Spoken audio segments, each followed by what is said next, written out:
Magic. Hi, I love it. Susie I love it. I Woozy. love it. How are you?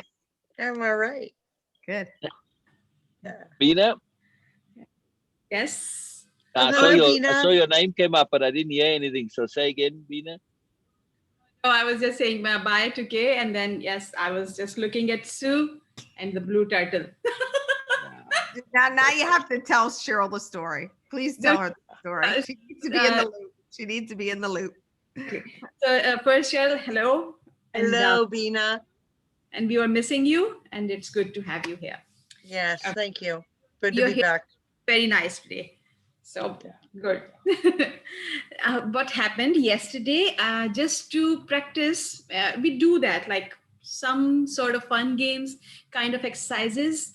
Me and Sil, we used to do a lot of things like that. So yesterday, I just set an intent that I will see a blue turtle, and this was to practice my focus of attention and setting an intent. That was the practice. And I said, okay. And I was looking for scrolling through Pinterest, hundreds of pictures I scroll, nothing came up. And the key was that will not deliberately look for, it will come. And on my timeline, then the group, nothing, not even a blue, green, any kind of turtle appears on that. I said, okay. And today I had some situations, so I was not here in the morning time. I came, nothing. I forgot about that, and we were busy in sessions and all that. And then after Robin, Sue was here and discussing a lot of things. And then I remember that, oh, I set an intent yesterday. I need to see a blue turtle. I need to look for it because it is my size of my focus of attention. And the moment I was just recalling my intent, Sue starts her repeat back, though she was there in the Robin session. But the moment I remember my intent, and Sue was all over my screen. And I said, oh God, here's my blue turtle neck. Oh, that's sweet. Yeah. That's sweet. It was blue turtle neck. But the point was that when we set an intent, we need to be more specific. I was okay. If we have some specific intent, we need to be more specific. And saying that Sue, I learned that when you set an intent, be really specific and put a period after that. Otherwise, you will get blue turtle neck because there was no period after that. I was just looking at blue turtle. I got it, and I got it even more. And the universe may not respect your 24-hour period with which to spy this turtle. Right. And I got Right. even, and then it was like you cannot just set an intent lamely and then say, okay, and then open-ended, because then you start manifesting all sort of things. Yes, it's Okay. fun point, but it has moreness in that. Sometimes we do set intents, like by saying, I'm not going to talk to her or him anymore. Okay, this is what we set intent. Oh, I'm not going to do this ever again. Oh, I will do this. And we just leave it open-ended. When we get emotional, we get stressed, or we get really excited, any kind of emotional intensity, I observe that we mostly do our intent set open-ended. And it becomes a loop, an infinite loop. And things just keep appearing in our life again and again and again and again and again. Because if I'm saying that, just setting an intent that I'm not going to talk to her again, I will not talk to her, but then, okay, after that, I will forget about my intent, and she will also forget. Okay, it could be my sister, my friend, or whoever. But the situation will appear in my life where I will revise my intent, it will revise itself, and I will say, okay, I'm not going to talk to her again. So this open-ended intents are really, really crucial to pay attention. Yeah. Yeah. So that's why very important. Ever we was using that. Very important. Yeah. Somebody in the program somewhere along the line was interested in being in a relationship, and they weren't succeeding in being in a relationship. So we went over all their previous relationships and said, how did it end? How did it end? How did it end? Oh, and one of them, lo and behold, actually, a long time prior to this period of drought, they said, oh, that ended with them saying, I never want to be in a relationship again. Really saying it very adamantly and being very firm and really meaning it at the time. Well, you got what you intended. You forgot to finish that. You forgot to put the period on and say thank you. Yeah. All right. Right. Now I want to cancel that and shift. Simple things sometimes, simple things, but it's amazing how powerful some of the stuff can be. So we have to really pay attention to intent, and also to say, we don't always know, but at some point we may need to say, look, previous intents, I'm going to say thank you, cancel, put the period on them. Fine, I'm going to start fresh with my intents. Yeah. So one of our intents is to cancel old inappropriate intents. Okay. Yeah, very important. Very important. All right. First thing. How are you, Cheryl? And how have you been? What's been going on inside you? What have you been thinking about? What have you been feeling? What's coming up for you? We want to hear it all. Yeah. Okay.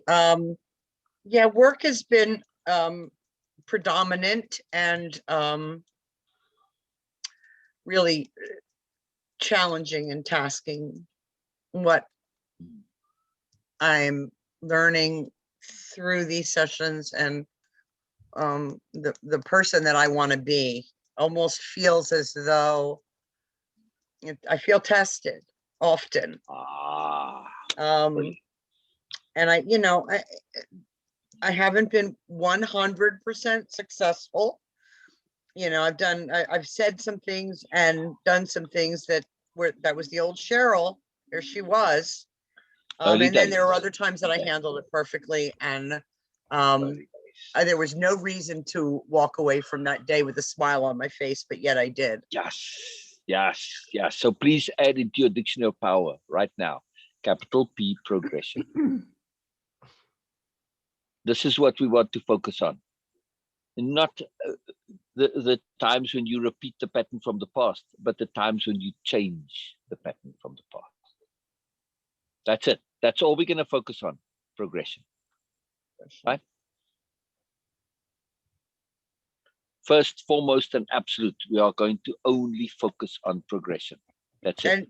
And, also, today, because I knew that our Zoom was heavy on my mind, while I was working, I was just sort of like rolling everything around and seeing where it landed. And I really feel, how we said that the shoulds in the world is like the dirtiest word, right? Yes. But man, so is expectations. Yes. The ones we project on other people, and the ones that are projected upon us. It's like the root of all evil. Yes. And obligations. Expectations. Yes. I mean, if just being good and just being our very honest, endearing best, and why can't you see that in me? Because that's all I got. Yes. And it's not just there. It's not just what's projected on. I think back on everything that, when Greg and I hit a wall, one of us didn't live up to the other one's expectations. Every single time. It has nothing to do with me questioning his character, questioning his love for me. It's that, damn it, you dropped the ball. Yeah. And boy, I just want to learn. I just want to exit expectations from my my life, man. I want it out. You just did. Add that to your list of intents, please. Yes. You just did. You expressed a profound intent right there. Now just do it. Now just apply that. I intend to eliminate or to let Expectations go. from my life. Mm-hmm.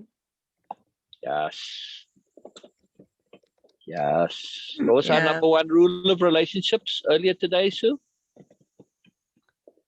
With relationships, it's no expectations and No obligations. no obligations. No. Oh. No expectations, no obligations. Number one rule for relationships. Very simple. Yeah.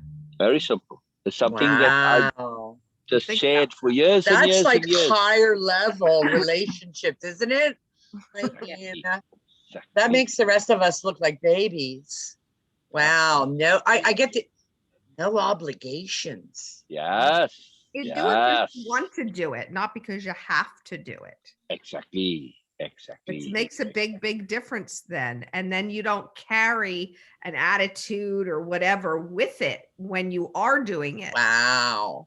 Huge difference. Huge. Yes. That's where And no, I don't, no is okay to say when you need to say it. Yeah. Wow. I If gotta I write that come and do down. some, oh, sure. Yeah. Yeah. And that's what would you say, Susan? That's the key to relationships? I would say that would be It's one of them. Absolutely. Absolutely. Absolutely. That's why it's number one rule. It's so simple, but it changes everything. And we're talking about any relationship. Any relationship. Any relationship. Is a relationship with you and yourself, you and God, you and the world. Same thing. No obligations. It's all relationships, right? No expectations. All relationships. No expectations. No. Yeah. Think about it this way. And Cheryl, when you said high level, sorry, Sue, one moment. That's okay. I'm just going to add this in real quick, right? When we said high level, think of when somebody does something to you, for you, out of obligation. Does that not make you in turn feel obliged to them? Absolutely. And it's like, come on, I didn't ask for this. What a mess. Exactly. And now it just it's like, come on, and you get this quagmire of energy that sticks you, that binds you, that holds you, and you get resentments and all sorts of stuff coming out of it. Yes. Annoyance, anger, botheration, because my energy has been constricted and trapped. So we get back to impeccability. Yes. Best use of energy. It's not a good use of your energy. You're restricting my freedom. How can I not rebel and revolt and be upset and happy with this? Now, take the opposite situation. You come and you do something nice for me, which I don't particularly care for, but it makes you happy. It's a bit of a nuisance for me. It's like, all right, but okay, like people coming and singing Christmas carols. Seriously. All right, that's me now. That's me. Sorry, my grouch side. But okay, it makes you happy, so I can tolerate it. I don't feel put upon. I don't feel like it's a stress for me. If you now say I'm obligated to clap and be happy, well, that's a different story. But are you just singing it? You don't care whether I like it or not? Okay, cool. Makes you happy, I'm happy. See how this is very subtle obligations. But boy, oh boy, it is powerful. It's all about freedom. It's all about energy, how we use that energy, how energy is being restricted, how our energy is being manipulated, pressured, forced. When that's so not if present, you clap for Christmas carolers that kind of get on your nerves. No, if I feel I have to. Because that's like that would be considered that would be considered the wrong application of your goodness, right?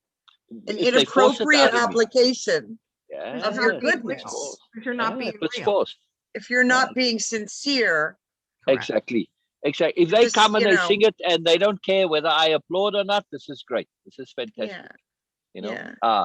I saw a good application of that. All right, I haven't had many Christmas carolers, thankfully, very rarely. But I made a post of it not too long ago in the group. Actually, it's a memory that comes up fairly regularly. Just a shout out to the Salvation Army. A long time ago, I was homeless in Santa Monica. And one of the places we went to get lunch was at the Salvation Army. Okay, gave you lunch. It was really great. Sit down lunch. They come, they serve you, it's everything. And of course, they put somebody on duty that basically gives some kind of, they read from the Bible or they say something. Yeah. Those poor people, I admire them to this day, because of course you're getting people, homeless people from all different stretches, and they would be really rude. Shut up with that rubbish and blah blah. I mean, they would just carry on. They didn't expect you to appreciate. They didn't expect you to clap and applaud. They didn't expect you to say thank you. They just said, it was beautiful to me. That I appreciated. I thought this was fantastic. You were free. You were free to curse them and swear at them, or you were free to enjoy it. Doesn't matter. They shared it freely. That was really, really, really something for me that was profound. And that was what my article is about, this free sharing. It's really profound. Yeah, it's really cool. Really cool. So, no obligations. That's it. There you go. No obligations. Yeah. Very cool. Very cool. Yeah. And just go ahead right now. I just want to make a special note. Do it because you want to. Sure. Exactly. Exactly. It was important to them to do that. They knew they were going to get crap for it, but it was important to them. Right. Yeah, I thought that was fantastic. And just think of that again, the attitude that comes with doing something that you really don't want to be doing. And then you spread that. That's like a cancer. You're spreading a disease of negativity because you're not in the right place. The same thing, with expectations. Look at you and Greg. What happens when you expect something from him and he doesn't achieve that? What happens to your pressure on it? No, the bitch switch got turned on full. Yeah. Isn't it an expectation, a subtle manipulation? Yes. Yeah.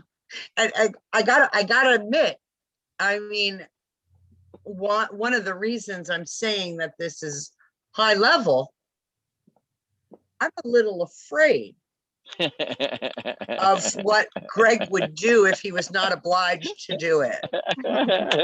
Because I'm thinking it's next to nothing. But you don't know. You have to trust. You have to trust. Yeah. If we want freedom, we have to be able to afford others that same freedom. It's the only way it can work. Yeah. But if someone, it could be anyone, if someone is not feeling obliged to do anything, why he or she start feeling that they are not obliged? Because the other person with whom they are in communication or in relation with, they are not expecting anything. So if they don't do anything, it will not gonna make any difference to the person who is not expecting anything at all. So it doesn't make any difference when a person is not feeling obliged. But it makes a difference when person do anything, even the tiniest thing, without any obligation. You will feel that yes, they are doing it without having any stress on them. And it's a pure love, respect. So if in this situation, if it's just suppose that it's going to happen that, I'm not obliged, I'm not going to do anything. Good deal. I'm not expecting you to do anything. I am not expecting you if you are doing or not doing. I'm not expecting anything. So it's not about other people. It starts with me, about me. I am contented enough in myself that I don't expect anything from anyone. There you go. There you go. Say that again. I am contented enough in myself that I don't need to expect anything from you. Yes, Beena? Exactly. And it is a game changer because yes, people could be like, they start manipulating, start actually abusing this thing, this liberty, this freedom of being you are giving them. They might be, they said, I'm not responsible for anything at all. No, I'm not going to do anything. Let them be. No problem. Because the process starts with me first. I will not be in a position where I need anything from anyone. No, my happiness, my peace of being, even my physical situations around me will not be dependent when I will have my peace of being. It's a game There you go. changer, really a game changer. There you go. Because when I was feeling reluctant to be even when in friendship with people who are into that, oh, no expectations, no obligations, oh, just all in the moment and all these things. And I was like, come on, these spiritual people are really shaky too. That them, they're like, how can I trust them? Whatever they are saying, it is just in the moment now. I don't know, they will mean it, they mean it really or not. That was a really concern I was having at the time. Wow. But when this actually start happening, that shift, the process starts within me, inside me, for me. And my intent, my focus was creating the world around me. My world is not dependent on anyone anymore. Mm. Yeah. Freedom. Wow. Freedom. Freedom. That's Furthermore, That is freedom. yes, one big point. One big point. If I don't expect anything and I don't feel anyone is obligated to do something for me, if they do nothing, I've got my freedom. It's neutral. I'm not losing anything. Wow. But when they do something because they really want to, what little they do then becomes the greatest gift. Mhm. Yeah, when it's done out of that pure realness, Mhm. Mhm. becomes a massive big deal. Yeah. Mhm. Yeah. Mhm. Think about the Okay. people. Yeah, go ahead, write it down. No, I'm good. I'm good. You know, it boils down to when you have independence of being Mm. and independence of thinking, expectations and obligations can't even enter into the picture Yeah. because Exactly. you are just being you, right? And you're doing what you want to do. That obviously that's appropriate. You know, you don't do something just because you want to do it and it's not an appropriate situation for it. Um, you're being independent, you're being real, you're Wow. being you. I swear I never considered half of these concepts. Mhm. And I'm married to this guy a long time. No, no. I don't know if that makes me happy or sad. It makes you empowered. Mhm. Huh? It makes you empowered. Mhm. Neither happy nor sad. It's empowered. Mhm. Because now you have control of it. You choose your life, nobody You're else. deliberate. Deliberate. Yep. Deliberate living. It's Mhm. power. Deliberate is power. Yeah. There's plenty of things I never knew either beforehand and the mistakes we made, but that's makes us who we are. And then we learn, there's always more to learn, and then you choose to apply it and Right. you broaden your scope of knowledge. Yeah. Yeah. Mhm. All right. What's more important than you knowing it Applying it. and recognizing it? Mhm. Imagine if we shared the stuff and the stuff came your way, the universe brings it to you, and you're like, what, and it just went past you. You recognize it. You Huge. recognize it. That's huge. Exactly. It is huge. It is huge. And it obligations to each other. It's not just the things he's obliged to do for me. It's my whole role as his wife has been obligation. Yeah. Mhm. Yeah. I do some things just because it makes me happy to do it, to be honest with you. Yes, I don't know that I'll ever course. be super happy, when I'm sitting there with, 6 loads of dirty, smelly socks, and got to fold them Yes. all. And Yes. I do that because I'm obliged to do it. That's my role. You know, But you choose that role, which makes it a non-obligation. Mm-hmm. Yeah. oh, I said, did we find us a little trapdoor here to let me out? Yeah, but it's a big deal because you're willingly choosing this to do this. You're willingly choose it. You're willing to do this, whatever it is. It's part of your deal. It's a willingness, not a forcedness. Nobody forcing you to do it. You choose to do it. So it's not truly, you don't feel obligated, or at least I hope not. See my point? We can shift it through a perspective shift to say, I'm choosing to do this. There's no absolute have to. Yeah. Okay. Yeah. Geez, I feel better. Thought I'd have to find a lawyer. I feel better.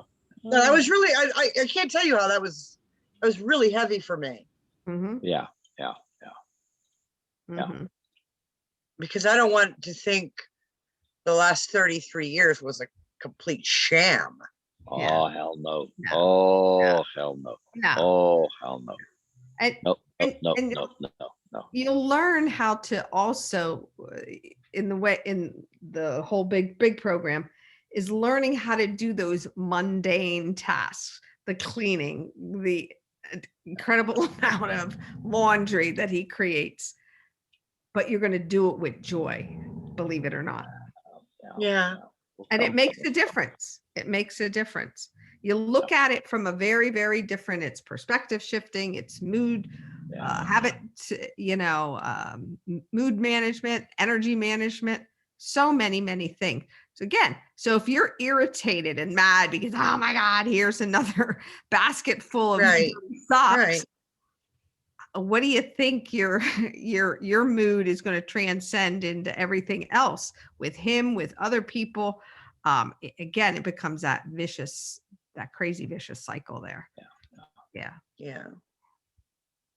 It's a choice. It's a choice how you respond, your mood, you choose deliberate it. living. Deliberate living. Once again, deliberate living. This whole process of thinking and doing all these things, especially these concepts, because as you said, Cheryl, that it's a high level concepts. Yes, it is, but they are all connected and from the real life situations we all are having. I have a different situation. Sue has a different situation. Kay, Erica, Robin, Janelle, every one of us, we all are dealing with situations. And this whole program is not about creating, now I'm going to cut off everything, I'm free, and I'm going to Himalaya now. No, it's not like that.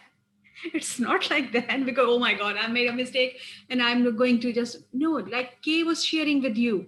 But she was doing few things which she was not aware of the consequences, and other people's were feeling hurt. So now if she start feeling that and we just gave that, okay, no, this was not impeccable at all, she might fall into the regret thing, which is actually absolutely not a thing for us. Because what she was doing at the time, it's a very long process, we do all these things, that what she was doing, it was appropriate and she was getting value. It's this whole process is about being true to ourselves. Sometimes we mention things, we do share things which are okay. In the past, it was impossible for me to even say to myself, oh my God. But now I share with, okay, yes, I was doing that. That was the nincompoopry I was in. Okay, that was something I was thinking at the time. Because it's a process, and then we have this. It's not about just being tangled up with the regrets and all these things. It's about resolution. It's about the resolution and the replacement. So this fear, I was also having that. Oh my God, what was going on? What is going on now? What I was doing. We all say that. Oh, I was stupid at that time. But it's not. We are not getting value out of it. Okay. Very big deal. Very big deal. Very cool. Very cool. Even more exciting. What were you doing when you at work before you came? What did you say? What were you doing? What was I doing in my what before I came? At work, you said, yeah, before work you were kind of doing something. What exactly were you doing before you came, relative to the session? Just, I don't know. Just thinking about it. That's what you were saying. Just kind of going over stuff. Just Oh yeah, oh yeah, just sort of just rolling around, because I hadn't been on with you folks in a while, and just kind of like replaying the last week in my mind, and going over some of the things, Yes. I cannot emphasize enough how big a deal that is. Yeah. It's huge. If you listen to what you shared as a consequence of that, it was huge. You came to understanding. You came to understanding about a big, massive, big point about expectation, which opened the door for obligations. The same point, really. Just variations of the same theme, right? Yeah. But this is your point. All I did was just simply amplify your point.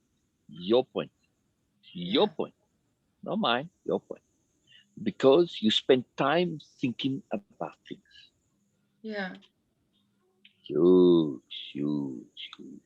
Yeah, I'm going to put that in my intentions to, I want to do that more often, to just take a moment with myself and consider the events of my life, like the current events, Yes, exactly. Yeah, so I'm just going to intend to spend more time with my thoughts. Yes, Cheryl. Yes, and yes again. This is the entire because point now I really feel like before, when I would sit and sometimes I'd have to call Sue and help me work it out, because I'd get so far inside of my thoughts I was confused. And I mean, today I absolutely knew the answer to the questions that I was asking myself. How did this happen? Why did you react in this way? And why do you think that person spoke to you in the manner that they did? And the light bulb went off. Aha. Wait, I know.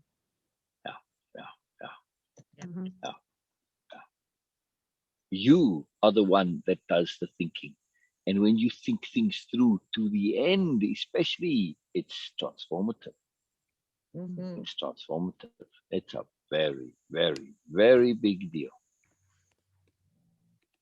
Because it's yours, not somebody else's. That was your conclusion. That was your truth. That was your realness. That was your magic. Yes? Right. To achieve my own conclusions. Yes. Yes. And to own them, because they're yours, nobody else's. They're yours. Right. Yeah. How blinking brilliantly marvelous is that? Yes. Oh, terrific. Absolutely terrific. Exactly. And if if there was anything to hear from what Kay said, it's the same thing that I'm saying now.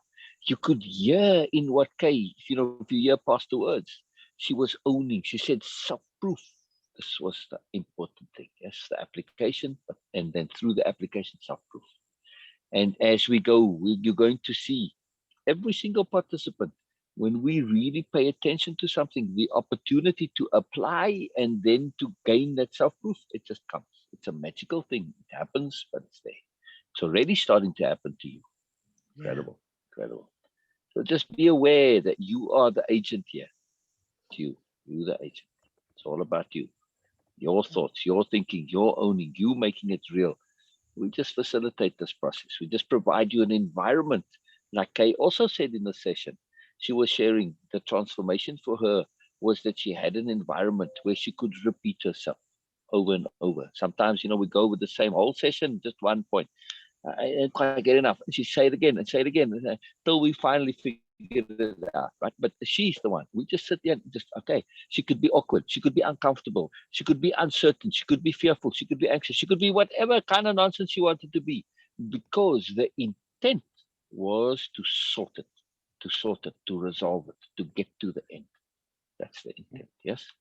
We're not going to do that just by going a little bit and then, it's too clumsy, never mind, okay. And you never get back to it. You never get back to it. Right. So here's the place where we really get into it, and we go, you go until you are resolved. Not us, you need to be resolved. Yeah. Okay, sometimes it is us. If I'm like, I don't get it, Cheryl. I don't get it. You're going to have to explain to me 100 times, but okay, eventually I'll get it. It's important. It's important. Yeah. But that's, I'm just doing it because I need to understand some things, but it's more about you. If something is confusing, it's not inherently, if it's self-contradictory, for instance, well, I have to keep going till I understand how this works. And then through the understanding, you resolve that internal self-contradiction that doesn't make sense, and then it gets resolved. So it's important though. But this is the process, what I'm trying to say. And you on that, the fact that you were doing that at work, this is huge. This is a big deal. It's so much opportunity. When you're doing mindless stuff, that's just, you have opportunity to think. It's a gift. It's a gift. Mm-hmm. Yeah.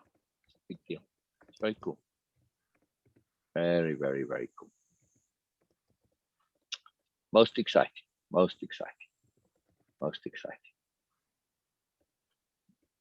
And don't you dare for one moment think you can't think. No, I definitely have always considered myself a thinker. It was just that, I don't know. It was just kind of a hot mess in there. I just didn't know. I couldn't get all the way to the end with it. Yes. Without some help. Yes, exactly. And exactly. The fact that I'm becoming able to sort things, sort them out to a place where I'm comfortable with my understanding of what they mean and what it means to me. Exactly. That's huge for me. Exactly. And that's a lot of growth for me. Exactly. Mm-hmm. Exactly. And here we are, an opportunity. It's an opportunity. Yeah. So universe bring you this opportunity now. We're just here to assist you. Yeah. That's it. Yeah. Susie's gonna miss all those phone calls, aren't you, honey? Help me. You're gonna be learning. This is what's going on in my mind, and I don't know what to do about it. Yeah. No, it'll give us time to do fun things because you're going to be able to figure this out yourself. You weren't having fun. To Pittsburgh. Yeah. What the hell will we talk to about for 5 hours? Yeah, on the way to Pittsburgh. Good stuff. Good stuff. You're going to have even more to talk about, not less. Absolutely. Because again, think about how, we call them immersion bubbles. That's where you couldn't get past. Yes, you think and think and think and think, but it becomes very limited because you're stuck down in that hole, that black hole, that immersion bubble. And until now, till you can start seeing that you have ways to climb out of that and look at that bigger picture and ask yourself questions. It's a whole different ball game. It's a whole different ball game. Yeah. There's so much that. Yeah. Go ahead, Sal. Yeah. I say there's so much that we do. That it's there's never a lack of moreness to share and connect to. Look, like I asked Cher to recap. She couldn't even recap all the highlights. Mm-hmm. Yeah, it's a magical business that we're about. It's a magical business. Yeah. Very cool. I am most keen to just communicate one single thing to you here in the beginning. I feel it so strongly. And this is just for you to appreciate yourself. Not because you need to do things, not because of potential, but because of actuality. So I'm trying to share that I see this, and it's just a duh. You just got to just accept it and say, yes, I am able, but to appreciate yourself, not just from an ability point of view, but from an intent and a goodness point of view and a worthiness point of view. Yes, yes. Yeah, I always historically looked for appreciation outside of myself. Exactly. You know. It's any possible. It's any possibility. It just And cannot. it's hollow, right? It's hollow. Exactly. You think that's what you want and need. And if you get it, you're like, oh, that didn't feel as good as I thought it was. You know what I mean? Why do I still feel kind of crappy? Exactly. It's a falsity. It can never work. Precisely. Besides which, too, it makes you vulnerable to others. It makes you dependent. Come on, it's not strategically sound. Yeah. Oh, I drew something. I did a piece for. Oh, let's see. Fantastic. Oh, wow. I will make you full screen here. Wow. Can you lift it up and bring it a little closer? Yeah. Thank you. I'm all the way over. Yeah. Angle it slightly for the reflection. Wow. Fascinating. And it's saying it's Chrissy, and it says sister love, just because sister love is what it says. Yeah. And that's her purple moon. Mm-hmm. Yeah. Wow. Oh. Wow. There's a deepness to this thing. There's a very I went inside for this one. I don't normally do that. Yeah. Because sometimes I have to stop and cry for a little bit. And then I can get back to it. Beautiful, Cheryl. That's really beautiful. There's something here that's more than what the eye sees. Mm-hmm. Yeah. Wow. Yeah. Wow. Fantastic. I want you to know I did my homework. Ah, brilliant. I hope you enjoyed it, and it was potent for you. I did. Okay, good. In fact, good. When I looked at it, because I worked on that long into the night, and then I looked at it the next day, and I was even happier with it. So it touched my heart. What is that? It touched my heart. Oh, and I could, for Sue and Beena, same thing. Touched my heart. Beautiful. It's really beautiful. Yeah. Again, it's a painting that has feeling. It has moreness to it. I mean, if you put it in an art show, it's not going to, going to be something for the art show. But that's not the point. The point is that it's real. The point is it's a communication from you, your soul, to you. It's a sharing between you and you. And this is the magic. Yes, this is the magic. And I mean, every color I chose means something to me. Exactly. The colors I chose are very meaningful to me. Nobody will ever quite get it. Like, why, that I could get. Why is the bodice of your angel green? Because it means something to me. Wow. That I could get, that it was meaningful to you. So I'm saying there's a moreness to this that it's not for me. And that's beautiful. That's the magic of it. That I know there's more. There's realness here. There's depth here. That's to me art. I'm sorry, but this is it. This is the magic of stuff. Yeah. Mm-hmm. Oh, fantastic. Oh, I hope we see many more. I hope so too. Yeah. Yeah. Write your journey and paint your journey. It's beautiful. Mm-hmm. Mm-hmm. Yeah. Thank you, Sister Donna, for being in Cheryl's life. Yeah. So the sister love, and as the sister love went on, it went on to what started out as being just a little bit of a dream while I'm awake of my sister, but then it kind of morphed itself into sister womanly love. This love I have for my sister, the one I have for my Susie, my chosen sister. Yes. If I could choose a sister. Yes. And my sisters who are friends. And Yes, yes, It's there. yes, yes, Oh, yes. how Love it. That was my next point. To celebrate sisterness, sisterhood, deep friendship, Yes. connectivity. Yeah. Further, further, you are a sister. Yeah. Yes, I am.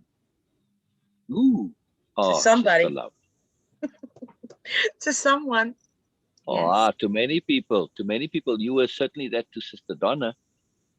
True. True. Oh yeah, oh yeah. Oh, I can see it in your relationship with Sue. I'll bet you that's probably most people that you know who count you as a friend will say, "Wow, you are truly a sister to them." Yeah. very loyal. Yeah. I don't even know you that much, and I already feel it. Yes, Beena? Yes. You are. Thank It you. just radiates from you, just all over you. I mean, look at your bond with Kay already. What, 5 minutes? 10 Yeah. minutes? Yeah. How about that? Exactly. We travel on many parallels, her and I. Exactly. You connected with Erica in the same way. Yeah. Mhm. It's really cool. It's really cool. Really, really, really cool. This is the community to be able to talk in this fashion and find your own resolutions by hearing other people's stories, by them sharing them to you. Right. Right. You get to make your own choices when you hear all this wonderful stuff that maybe you weren't exposed to before or whatever reason is, which is very, very different than perhaps some of the other choices of friends or so forth that you've had in the past that didn't quite bring you to this more peaceful place, this other, that wasn't harming or bad for you. This is about you, knowing somebody really cares about you and loves you and wants to hear what you have to say, really wants to hear what you have to say. Could be a big difference. Yeah. Yeah. That's truly a gift. Yeah. Mhm. Truly. Yeah. Mhm. All we need to have really is an opportunity to be. That's Yep. it. That's this opportunity. Just be and explore the fullness of you. That's our Mhm. journey. That's it. Really, it's so simple. Really, But Yeah. part of being is to explore all of us, our uncertainties, our doubts, whatever. But we're also exploring our moreness. Most times you get into a session like therapy, all they're focused on is your crap. Oh, come on, man, really. Not We need only to be more that, honest. but I feel like many of my, and I've had a lot of therapy. Most of it was surprise. You're not alone. You're not alone. But I just felt like they were calculating their response without really hearing me. Like they were Yes. already thinking of what they were going to say next without hearing me. Do you understand me? Do you hear me? Instead of saying, okay, this is what I understand about what you just said to me. They've already got their response and I didn't even finish. Yeah. In the Moreness program, there's a whole course on hearing and helping. And it's exactly about that. Learning how to, we say, shut your mouth, darling, and listen. You don't have to respond. When you're thinking of what you're going to say before the person's even finished, have you really heard them? Have you really heard? You possibly didn't get the whole story. Exactly. You probably didn't get any of it even, right. And you don't hear the implications. You don't hear what's really being said. You don't get to feel them. You don't get to do anything if you're the one chit chatting all the time. Yeah. Right. It's huge. It's a very eye-opening course to think when you try to break the habit of talking so damn much, hello, so I do.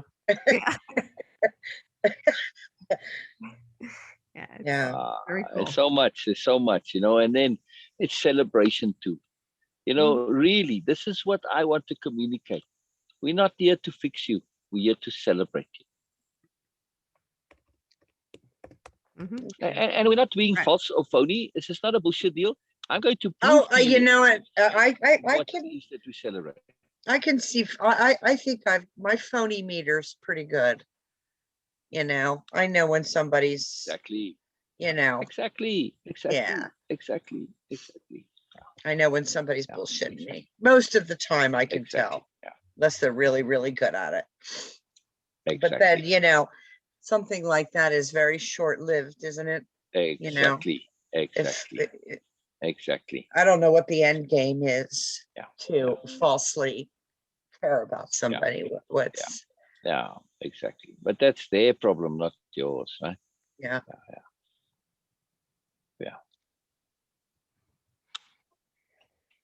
So what else? Wow, we still aren't sharing your week. Was there more? Please Oh, share. was there more to the week? Okay. Let's see. Doesn't have to be. I'm just asking before we keep going on the slides, you know. No, I don't think so. I mean, work has just been intense, you know, and it's been really tiring me out. But Interesting.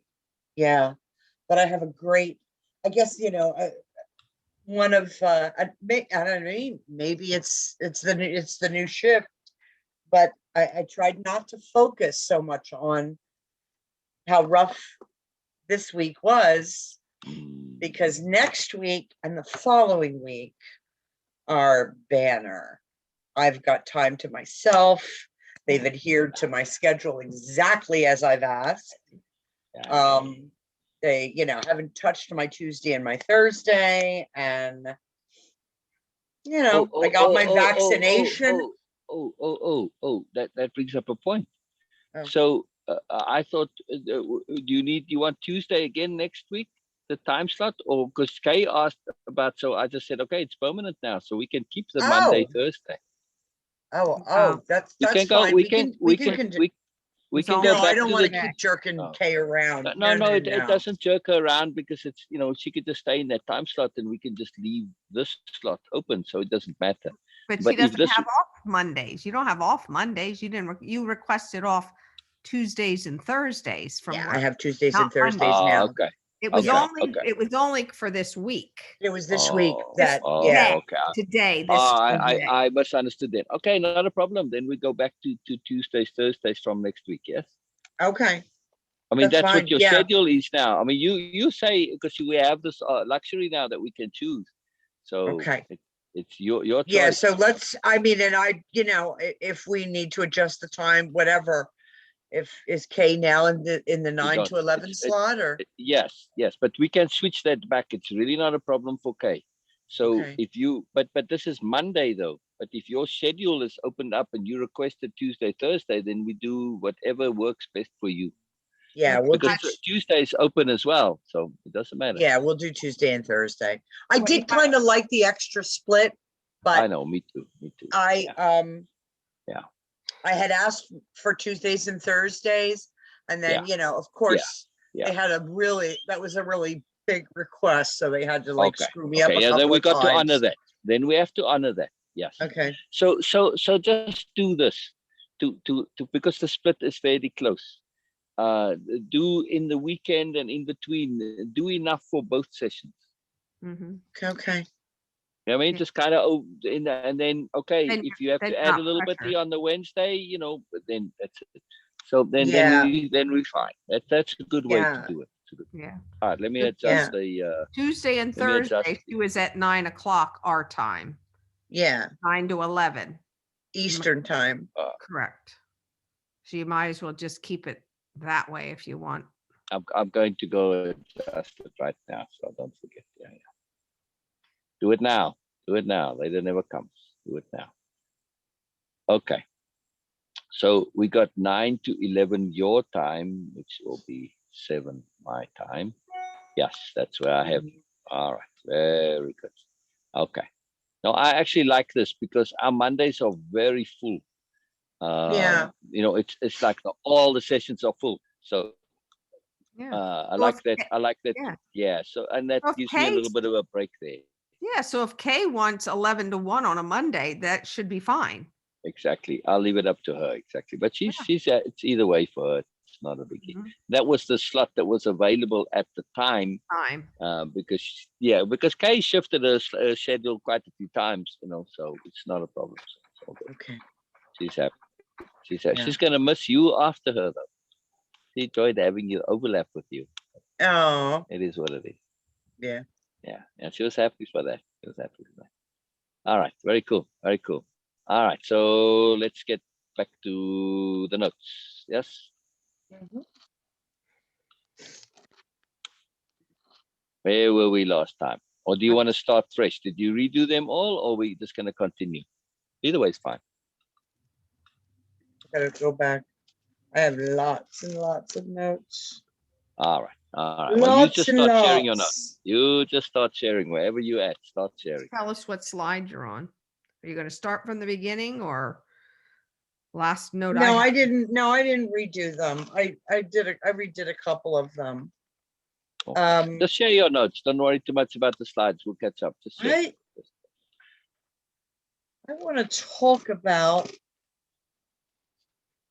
Let me see. And give me just a moment to find it. Oh, take your time. Take your time. That's what I'm feeling. I felt that there's more in those notes than just coming from the slides. So you take your time, Cheryl. No worries.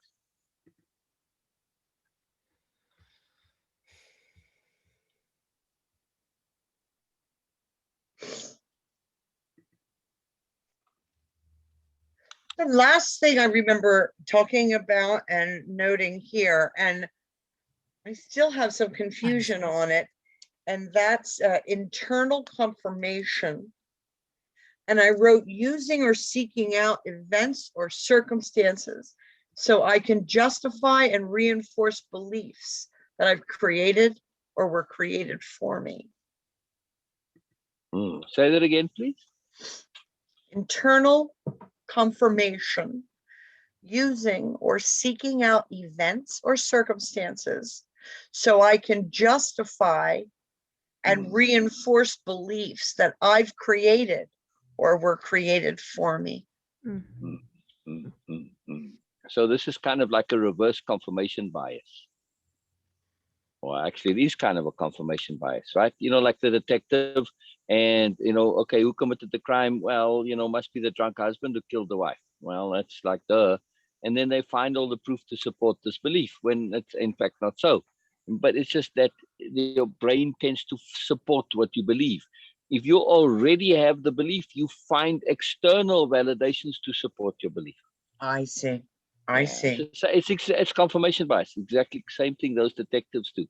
And suddenly they find all this proof to prove their point when actually it's not so. It's happened many, many times, So it's a pretty amazing thing, how that works. Yeah. Yes. We have to be very cautious with that. Bias. Yeah, you can go look it up. There's probably plenty, articles and stuff written about it and exactly how it works. But we tend to, let me explain it this way rather.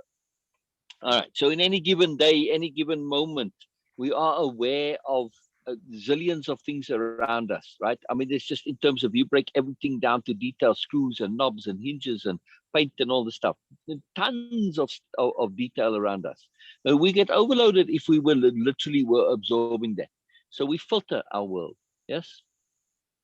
Yeah. So we're constantly filtering. Confirmation bias shifts the filter. And it just retunes that filter into seeing out of all of that mass what will support your belief, what will support your theory. And, when you start to think of it that way, there's so much stuff out there. It's so easy to find stuff to support your belief. It's not very hard, right? Because you selectively, you're cherry picking and saying, okay, this and that. But there's a zillion things, but you are picking out only selected things, not the whole picture. Oh, okay. So you try to justify or validate what you are believing. And if you do that, I'm assuming that's something we're doing subconsciously without realizing. Correct. We're doing it. Yes. Yes, And, yes. and if so, then how do we bring that into consciousness? How do we Being aware. being aware? Starts with Yeah, awareness. being aware of this issue itself, to say, I have a feeling, and now I'm supporting my feeling and these beliefs based on what? Are they really valid? Do they really matter? Are they actually true, or do I just want them to be true because it's convenient? Same with those detectives. You know, are they doing it because it's convenient to blame the drunk husband for the wife's murder? He's the first and narrowest guy, and I can close my case and move on to the next one, instead of some random thing that nobody knows why. You know, that's complicated, that's long, I might not solve the case. Mhm. It looks bad, whatever. You know, they've got all sorts of motivations. They want it to be true. It's convenient. Yeah. It's energy efficient for them, or at least so they believe. Yeah. It becomes a loop. We call it the loop of lunacy, you know, because you just keep reinforcing and validating and justifying this belief that what's it really based on? Is it even yours? And in that moment that you're aware that this loop is happening, their awareness says, what am I doing? I have a choice here. Yeah. I have a choice. If this is a valid, or sorry, if this is valuable and useful for me to believe this, then keep it. But if it is not useful to you, why do you want to hold on to it? It's causing you destruction or dismay or unhappiness or whatever, just because you're just circling in this crazy loop. Why do you keep it? But you can't even go there until you become aware. That's what this whole course kind of really helps you wrap your head around, that those feelings and beliefs, they just keep feeding off of one another. And it just goes and goes and goes and goes and goes and goes. Yeah. And then, right, that's the loop now, right? So you have a feeling that you need to somehow attach a belief to, and you want to justify this for whatever reason. You find this belief, you filter it out, you attach external events to your belief. Now that feeling gets supported. And now you say, well, my feeling is real because of this and this and this. Right. And exactly horror. They feed each other. Mm-hmm. Yeah. Mm-hmm. And they don't have. But the way to stop it is the question. Mm-hmm. Yeah. Exactly. To just say, my feeling is supported by a belief. My belief is supported by a feeling, chicken and egg. So I'm going to step outside of that and say, they don't have to. I get to choose my beliefs. I get to choose my feelings. Mm-hmm. So hold on to this point, because we are going to, as we go through this is the question we are looking to answer. First, we want to understand the process, and we're going to basically re-emphasize it in a bunch of different ways. But this is the essentialness of the entire issue that we're dealing with. Yes. Yeah. Okay. Exactly. Can you think of a belief? Very cool. Very cool. Feeling Very cool. you have that is kind of doing that off the top of your head? Mm-hmm. Can you share it?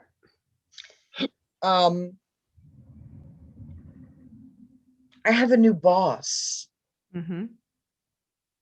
Mm-hmm. And I'm accepting within myself easy answers about her in order to kind of place her where I want to place her. And I think I need to step back. See, I'm kind of like, I'm picking out bits and pieces about her so that it confirms what I already think. Yes, or want to believe, or it's convenient. Or my, my initial, like the whole first impression. Yeah. Okay, so I've got my first impression of her. And now I'm kind of looking for ways, means, things that she's doing, saying that confirms that first impression. That. Exactly. Confirmation bias. Mm-hmm. Confirmation bias. You're looking Let me for ask that you something to validation. really. Yeah. Let me ask you something to particularly with first impressions, right? We really want to hold on to this idea that we could be wrong. Yes, they are valuable first impressions, but we could be wrong. but even more so to really break this. How often are other people's first impressions of you accurate? Oh, they're inaccurate all the time. I always thought I must. Thank you very much. Look, there must be something Thank wrong you. with the way All I right, look. I rest my case. Yeah. See? So you don't I care. mean, people have made assumptions about me without me even opening my mouth. Exactly. So now think of this when you have a first impression that you are now reinforcing of somebody else. Yeah, You say, I'm whoa, trying to make if it people can be stick, wrong aren't I, about Sil? me. Exactly. So rather say, I'm going to insist on an impression that is a positive one and find reasons to support that. Because here's the bottom line, right? With any person, with anybody, they can be crappy or not, right? They can be really nice or they can be horrible, anything in between. Think about how much your impression makes a difference on how you respond. If people think you're crappy, you tend to confirm that. You tend to behave accordingly. So, well, up yours. You want to think I'm crap? Well, there you are. Screw you. Yeah. But right? Okay, I got it. But when people say, wow, you more, how do you respond? How are you responding right now? Right now. Yeah. Yeah. Yeah. See, so afford your new boss the same opportunity you've been afforded. Yeah. Right. Yeah. And she did something today. She did something today because based on my belief about her, I challenged her. And I said, why are you always so hostile and aggressive to me? I'm the one who showed up. Remember, I'm not your enemy. Wow. And I walked away. Wow. Wow. She came back and she said, do you think I'm hostile to you? And I said, yes, I do. I absolutely do. Wow. Wow. That response of hers is ridiculously revealing. Yes, when you think about it. So, okay, sorry, carry on. I didn't mean to interrupt you, but carry on. Sorry. So, you know, I just reaffirmed my feeling, my belief. I think you're hostile and aggressive. And turns out she wasn't. Yes, thank you, universe. Thank you, universe. Thank you, thank you, thank you. You see what you mean by practice and implementation now. She's walked into this incredible hot mess of a department. Yes. People are calling off left and right. She's got an inventory that's a complete disaster. So what? And she really, she said, Cheryl, I guess I vented towards you, and I really didn't mean to do that. Wow. And then, so you know, I said, okay, Cheryl. Yes, yes, yes. Sister love comes out. Sister love came out. Sister love came out. Yes. Right? Yeah, absolutely. There you go. If you set your intent to be sister love to her, and I don't mean when you're being sister love that you're going to be a walkover and a pushover and, you know, not, no. You're going to be adamant about your sensibility and your boundaries. You're not going to be a wimpy thing, but also you are going to insist on extracting the moreness out of her. You're going to say, I know there's moreness to you. The very fact that she came and addressed this with you in a nice way, that says volumes about her. That speaks Cheryl to me. Yeah. I'm hearing Cheryl in your boss, no? Yeah. Yeah. That's huge. Yeah, because you would definitely approach somebody and say, hey, you really think that of me? You would. You know, but listen to the goodness of it and listen to the integrity involved, the implications here. That's a massive point of integrity. Plus, she's not saying, or you know, hierarchy and boss and coming, so how dare you speak to me crap like that? No, she came and addressed it earnestly. Wow, what a gift. What a fantastic, awesome gift.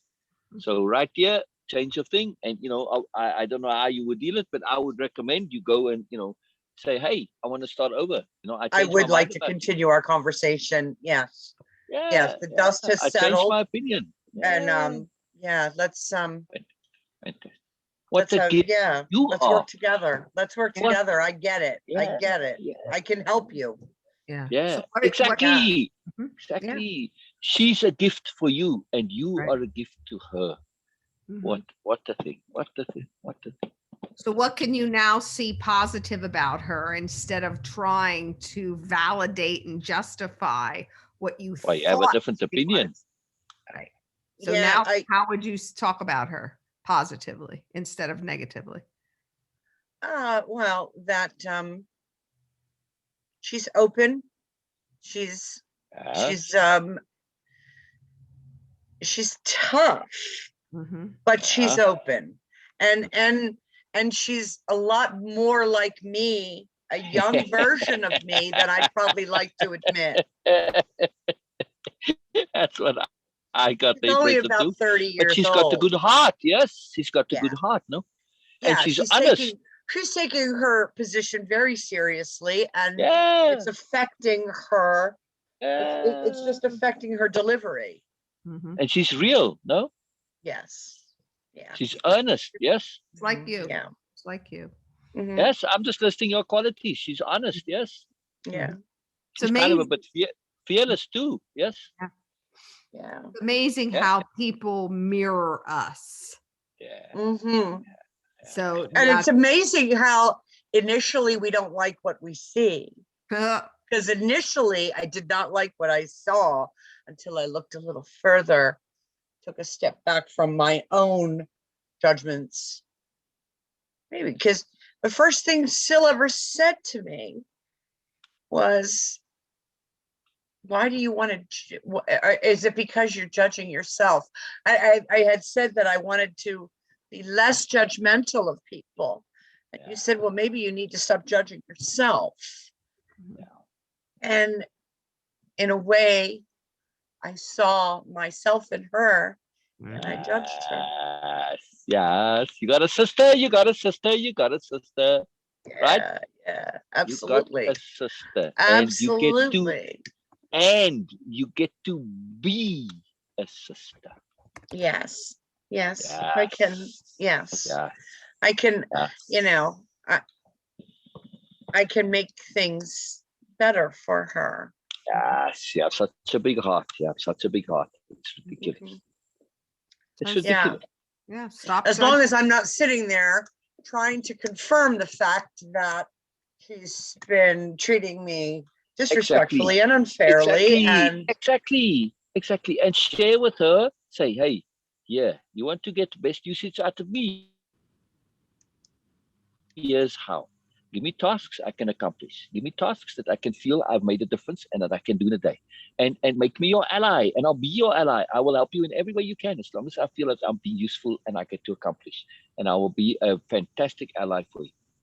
So tell her directly, because you're already speaking directly. Yeah. To her. Oh, okay, thank you. There you go. Yeah. Make it work for you, and it'll work for her, and everybody's happy. Yeah. Fantastic. There's a big mirror here. Again, when you stop judging yourself, you're going to stop judging others, you know. And, you know, when what was that thing you said about that she came on a little strong or misjudged you? Didn't you do the same thing to her? Oh yeah, I definitely, Mhm. I definitely, like I started with the whole conversation. When he asked me for, you know, when have you been guilty of this confirmation bias? Today. Yes. Today. So, Cheryl, isn't it funny? But that's the page in my notes that I directly went to. And I had no idea because I needed explanation, right? Yeah. I went to that because I'm like, I have no idea what that means, you know? Yeah. And it means you today at work. That's what it means. It's so potent. It's so potent. You know, something magical that happens in these sessions. The before and Isn't after. that something? Yeah. It's amazing. Yeah. It's amazing. It's really amazing. It's focused attention. It's the power of focused attention. Yeah. Right. You learn, we all learn. There's so much more out there. We can't possibly know everything. And the minute we think we do, then just, you know, start digging your own grave, because, you know, your ego's in the way and so forth. There's everything has more to it. Everything. Yeah. Crazy.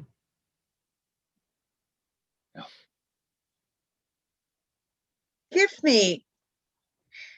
me an instance, however fictional, of an inappropriate application of goodness. There's many. I'm just trying to think that what Kay was referring to. Yeah, Kay was referring to it quite a bit, and then I thought, I don't think I have quite as good a grasp on that as I would like. Yeah. All right. Because I want to be able to recognize it in myself. Yeah. For instance, your new boss comes along and one of the employees says, "Oh, I'm going to organize a new schedule for the boss." And it's a totally horrible, terrible schedule that just sucks and it makes things nice for them or whatever. Not that they're trying to be selfish for themselves, but they aren't thinking that the boss wants to implement this and that. They have no clue what the new boss wants, but they think they're going to be helpful. And it's totally inappropriate what they're doing, because it's like, like your new boss they're going to reorganize the whole department and do new things and bring it. So that schedule is just totally horrible. But now the boss is like, well, what do you do with this? Well, thank you, but this is complete crap, so inappropriate application of goodness. We get this very often, people trying to be helpful in ways that are actually not helpful. Their intent is good, but the actions are terrible. Okay. The intent for goodness is there. Yes. The application is It's not terrible. working. Right. Yes, No- exactly. No different, Cheryl, for me. My bulimia was an inappropriate application of my goodness. Even though I was impeccable doing it, it was an inappropriate application of who I am. So your intent was what? My intent really was to control something that I didn't have control over. So I chose the food. I chose to vomit because I couldn't control that relationship with Pat McLaughlin all those years and all the bullshit that was behind it, because he was controlling me. Yeah. To a big way. So I thought, well, the only way I can kind of get a hold of myself here, I'll start controlling my food. Yeah. Okay. So I started purging in a big way for decades, so that wasn't an appropriate application of my goodness, of who I am. Absolutely. My intent was to be better, to get out of that, or to gain some kind of control, but it was an inappropriate way to do that. It would have been more appropriate to say, "Hey buddy, F you, get out of my life. I'm done here. You don't serve me." But I couldn't. Yeah. And how much of that was misguided niceness, to not want to be rude? Absolutely. Absolutely. There was another inappropriate application of goodness. Massive. Because I didn't want to be mean and say, you're an asshole, get out of my life. Wow. I found an inappropriate way to address the situation. Right. It's the things we do that are really not benefiting us, but sometimes we don't know how to correct that or what to do. I was in, for decades, I had no idea how to correct that. None until I understood, even from this program, was the first time. That was always, I felt so guilty and embarrassed by that. Oh my God, what if somebody knows that about me? And here I am, a health practitioner, and what would they think? Well, when I finally was able, maybe 10 years ago, to talk about it and tell people, it kind of lightened that load a little. But the real magic, the real good stuff came for me from this program, recognizing that it was just an inappropriate application of my goodness. I didn't have to feel guilty and stand up on top of a mountaintop and say how bad I was because I didn't know how to control my eating and didn't know how to control myself. No, it was an inappropriate application of my goodness, but I was being impeccable. I was still impeccable in what I was doing. Yeah. Yeah, Even you were though it was really, bad. really, really good bulimic. I was a good bulimic. Yeah. I was a good bulimic. But You're again, superb at it. You're superb at it. inappropriate because it really didn't serve me. It backfired. Exactly. Also, look at how much of what Sue shared there she was doing according to should. You shouldn't be, mean to people. You should hide your things. You should, must be, right? So almost, that's why should is so evil, because it manipulates your goodness to get you to do inappropriate things, but you're doing it because you're trying to be good. This is the whole thing with should. It manipulates our goodness, but it gets us to be inappropriate. So pretty much, there are of course odd times when a should is legitimate, but 9 times out of 10 it's not. But that's what makes it evil, is that it causes us to be inappropriately good. Yeah. Okay. Yeah. So should is typically inappropriate application of goodness. Yeah, and attach. So can you think of some example? Oh, sorry, Sue, go ahead. You can attach. I just wanted to ask Cheryl if she has some examples of her own. That's what I was just going to ask her. I was going to ask her because again, that should is connected to what we talked about earlier was expectations and obligations. Ooh, well, I'm expected to be a good girl. I'm obligated. He's my boyfriend to blah blah blah blah blah. But yeah, like Sil said, what can you think of something in yourself that was inappropriate application of your goodness? Before you think, let me ask you, when you went and kind of spoke up to the boss, right? You, in your mind, you were being good. You were kind of standing up for yourself, yes? And it was being a little bit of a knee-jerk reaction. Oh, okay. But right. But you see how that could be an inappropriate application of goodness? Well, she had taken a big piece of me yesterday, and I walked away from it without saying anything. And then I felt like she did it again today when I just asked a simple question. And I was sort of feeling like she was looking at me like I was the weak lamb at the edge of the herd. And I kind of needed her to know that that was a mistake. Very cool. Very cool. So then that was an appropriate application. It was an appropriate application of goodness. She needed to know that I'm not that girl, and our relationship will go nowhere on that level. Yeah. So if you hadn't done that because you didn't want to hurt the boss's feelings, you didn't want to stick out, you didn't want to cause a scene, all the reasons that people wouldn't stand up for themselves, those would all be, if they do it for reasons like that, where they're trying to be nice, they're trying to be good, but inappropriate, all examples of inappropriate application of goodness. Yes. Your boss come being all tough and hard because she's a bit insecure about doing her job properly, right? But she's very keen to do her job properly. She may be overreacting in being tough. Inappropriate application of goodness. Yes. Okay. Yeah. That was hers. Yeah, that was definitely there. You go. Perfect example. So. Okay. Perfect. Yeah, I just so I've got a couple of literal senses on it. Yeah. And, but now you see that she's trying in her own way to be good. But when we see people trying to be good in inappropriate ways, it shifts us. Shifts us. We have that compassion. I mean, if you really go into it with Jesus now, since you spent so much time in the monastery, I assume this is a big part of your thinking. Isn't that really what he saw? He saw inappropriate application of goodness. Yeah. In the beggars and the prostitutes. He said, well, these are good people. They just don't know how to be good. They're doing it in inappropriate ways. Right. Circumstance, whatever. Yeah. Yeah. And I think that for me, mothers are the most prominent. Yes. Yeah. Well, there you go. So can you think of anything up for yourself, Cheryl? That's an appropriate application of your goodness.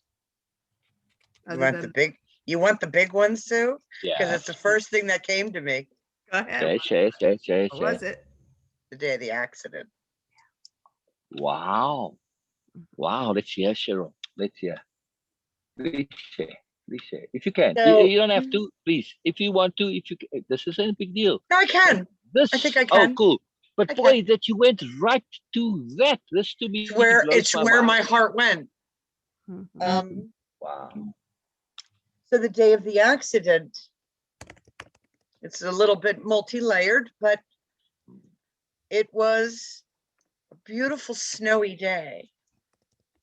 And I thought, just want to feel good today. I just want to kind of just be a grown up, and my kid's off at his grandmother's and I don't want anyone to worry about.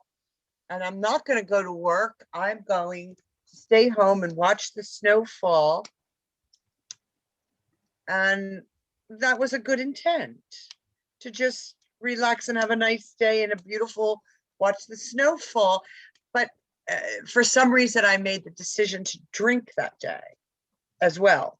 I guess that was going to enhance my beautiful snowy day. So is that was the intent to drink, was to enhance your good feeling, yes? Yeah. Is that an appropriate intent, application of goodness? No. All right, keep going. So the day went on, and I thought, wow, Greg's going to be really upset when he comes home from work and finds out that I did not go to work and I spent the day drinking. And oh my God, I don't want to get him upset. I'm just going to drive over to a girlfriend's house. Wow. So I got into his great big, massive 2-ton pickup truck and headed down a snowy, windy river road. And I went around a corner and I dropped my cigarette in his truck. So I looked down to grab the cigarette so I wouldn't burn a hole in his truck. And that's when I veered to the other side of the road and hit somebody head on. Oh my goodness. Wow. And being drunk So didn't help, of there course. was with so that. much good intent on that day, like don't upset Greg and don't burn a hole in the truck. You didn't want to burn his truck. Wanted to feel happy. Yeah. So for that, I paid dearly. Yeah. That's amazing. And so did the people in the other What's car. an example? What? Yeah, kind of heavy, huh, Sil? Yeah, I'm saying it's amazing. As an example of inappropriate application of goodness. Yeah, it's a big deal. Consequence, implication. Yeah, I mean, there was, like layers of an onion there, but it was on top of another choice, bad choice, good intention, bad choice, good intention. Yeah. And it just led to the most horrible moment of my life. Yeah. All right. Now, what's more worse than that? What's more horrible than this? Nothing. I can show you something that's more horrible. What's that? You've come now to the awareness and realization of the consequences of your choices. Petty, small, tiny choices, which are seemingly insignificant. The choice to get drunk on a beautiful day because, well, I just want to enjoy and be happy. The choice to go and not make somebody upset. Small, tiny, stupid choices. Yes. Now, you got to see the consequence of those choices. It could be much worse if you go around making these choices and they have consequences that you don't see. That's way worse. No? So at some point, we are going to realize that all our choices have consequence. We don't get to see them typically, right? Now, can I live with those choices? Right? Was I being appropriate application of goodness? Is my conscience clear with those choices, or was I being stupid? Was I being unaware? Was I being oblivious? I don't want to live an oblivious life. I don't want to have consequence happen that I'm unaware of or even aware of. And that is a negative consequence based on something just foolish and silly. even if it was a goodness, but an inappropriate goodness. No, I want to live deliberately. I want to live with power. I want to live so that if something happens from my decision, I say, okay, I can live with a sorry, but I did my best at the time. I was impeccable.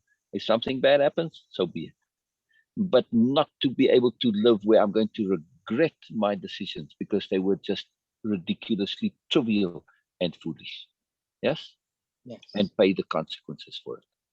So that is the worst thing, is to live without that deliberateness, where you can have this happen at any time. It can happen to anyone, but you now are aware, acutely aware of it. This is not ever a lesson that you're going to forget. The potency and the power of triviality. Yes? Yes. What a gift, what a lesson to shock you, shift you, and move you into deliberate awareness, to live deliberately, to be really in charge of your decisions, to say, hey, no more of this trivial unawareness for me. No. I want to live real. I want to be able to stand behind, have my conscience clear. It doesn't matter what I'm doing, no matter how trivial that decision, I'm going to make it deliberately.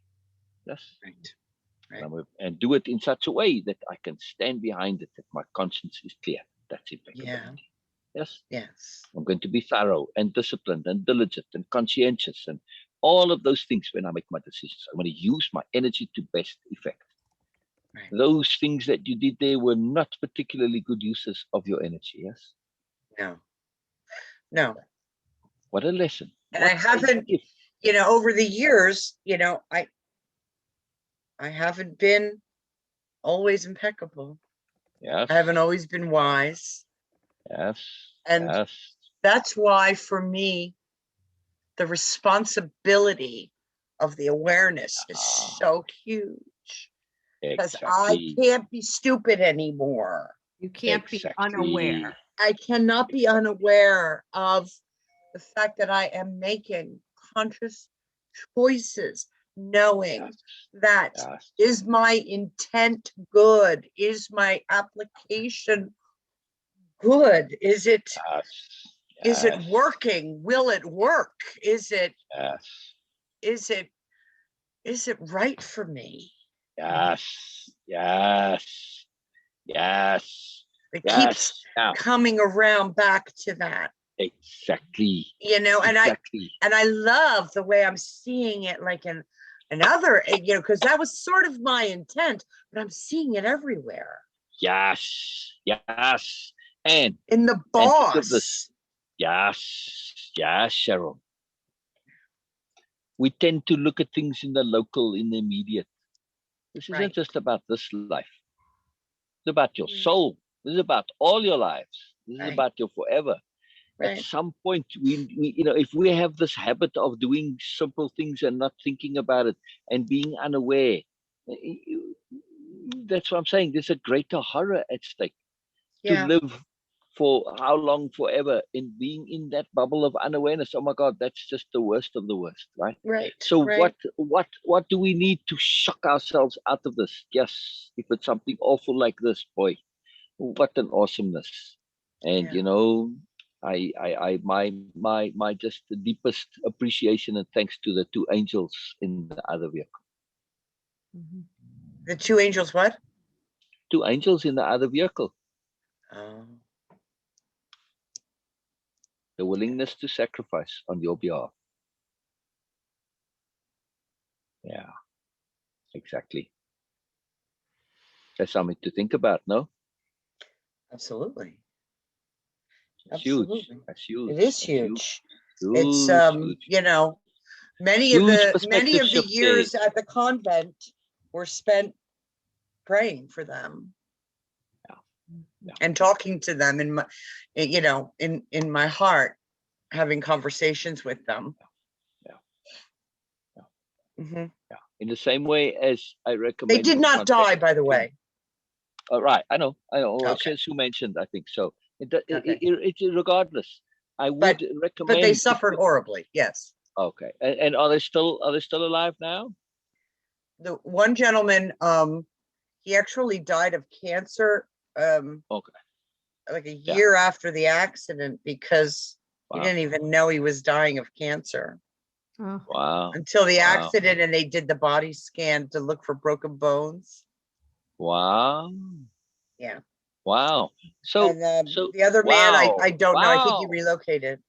Oh, I thought he if died there's too. any way to send him a thank you for the sacrifice Yeah, no, I on your wasn't behalf, even part of the unintentional, laws. I They would. want to. I was not allowed to have any contact. Oh, okay. All right. I was Well, yeah, I was allowed you to make can. a Yeah. public apology in court, but Uh, that's all.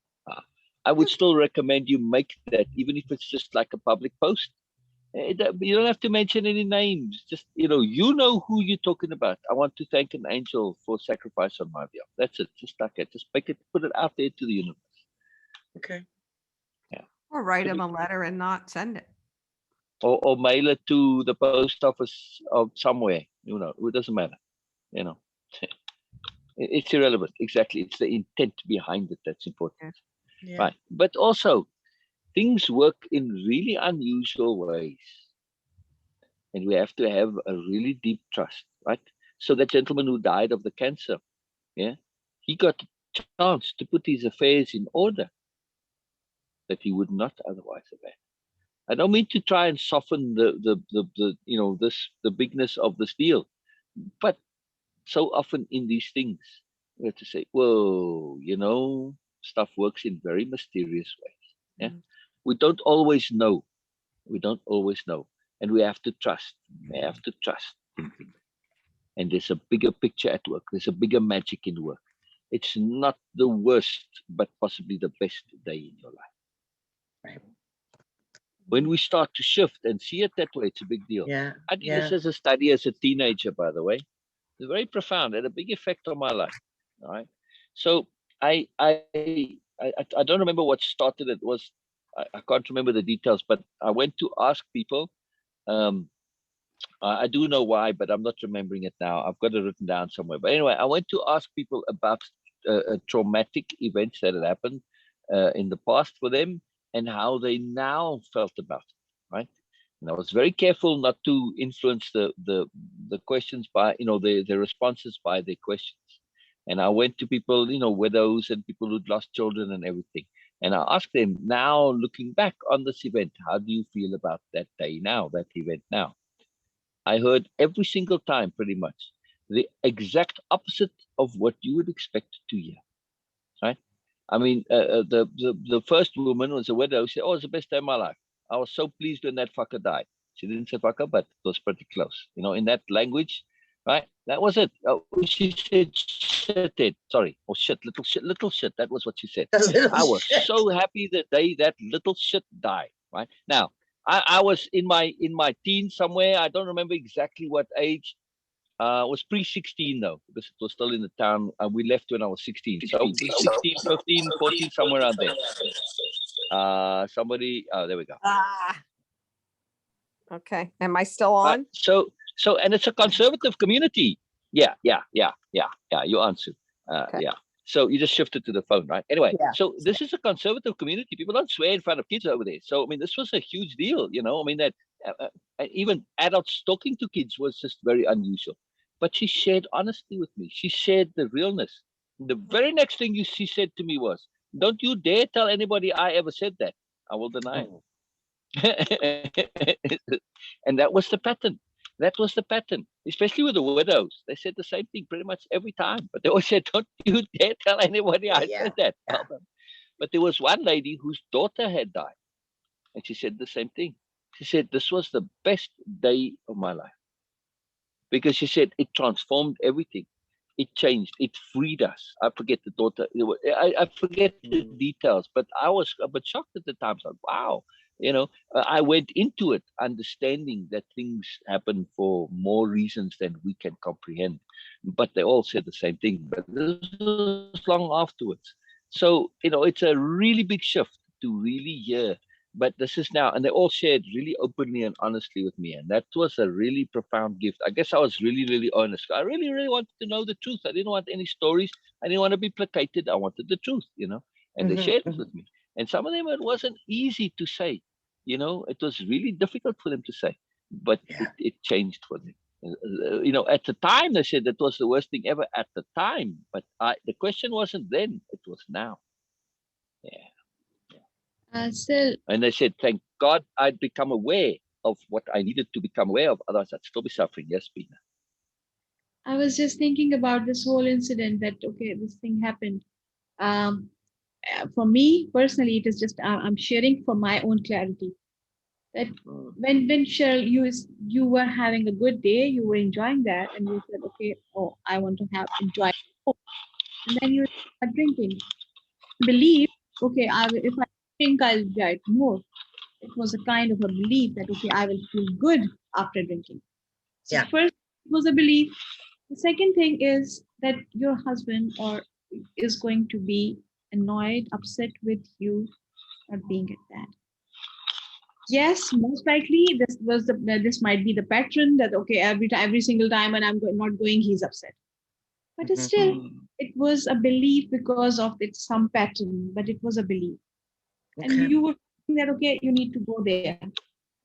And about the accident, there is a belief we all share that whenever something bad happened, suddenly we become the whole soul in charge of incident and whole universe. Yes. Oh, I made this mistake. I did that. I did that. I did that.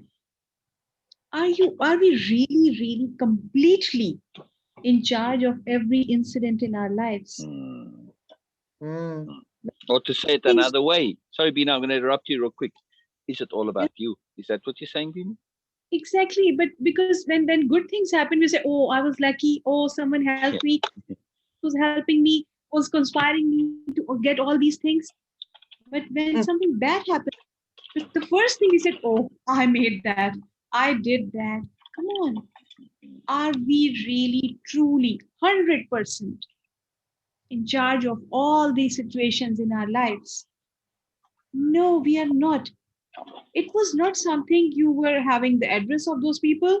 You were tracking them and you said, okay, now I'm going to just pull over my truck on them. No, that was not your intent at all.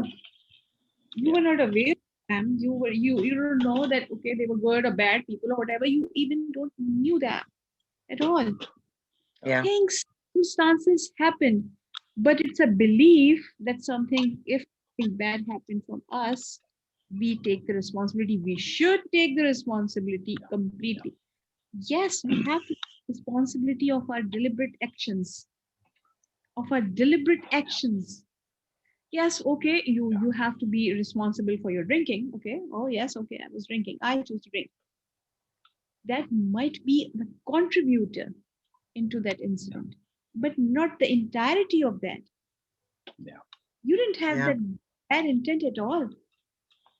Or you having the access and tracking device and okay, here they are. I'm going to turn pull over my truck on them. No, it was not like that. Yeah. So everything started from, because we are doing this feeling and belief, and everything starts from the belief, okay, I will enjoy it more after drinking. I'm not sure about that, because it might be, oh, I drink too much and I just missed the whole snowfall. Come on, today I was just simply missed. It never kind of turns out the way I think it's going to. Yeah, no. The belief that we will enjoy more. The same thing when we say that, I just love chocolates, feel more good if I eat tons of chocolates. It never actually happened in that way. Never. Right. The first bite is the only bite gives you pleasure. It's the first one, yeah. Exactly. And after it's just trying to control, just trying to maintain their feeling, that particular feeling of pleasure. The first bite is a pleasure. The rest of it is just to try to keep maintaining that feeling. Oh my God, struggle. Every single bite after that is a struggle. Because I just love chocolates. I know that. But I have to be really honest with my own feeling. The first, after that, all the rest of them are just trying to maintain that feeling. It's struggle. So nothing. Same with the drinking, that you were feeling that, you have that belief that, okay, I will enjoy more. which was like, okay, oh God, I'm doing too much, and now I don't know if the snow is falling or not anymore. Come on. Yeah. So it was a belief.